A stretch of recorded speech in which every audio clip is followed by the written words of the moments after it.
Hey y'all, iRick Guy here, and you can see the volume display on this Vizio TV. When I go down or up on the volume, it pops up that little display down there, and a lot of people don't like that. Now, this particular Vizio TV is the Vizio V405 G9, Victor 405 Golf 9er.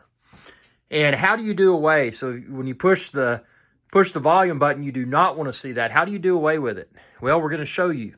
So you push menu on your Vizio remote, and then after you push menu, use this little navigational tool, go up to audio and press that button in the middle, and then volume control display is on. You're going to push to the right where it says off, O-F-F, and then you hit OK.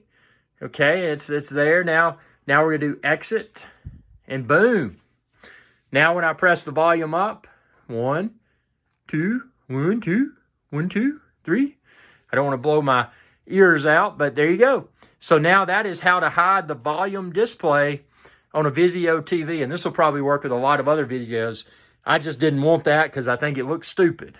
So tell me what you think within the comment section below, and be sure to subscribe. It's youtube.com/iRick Guy. Y'all have a good day.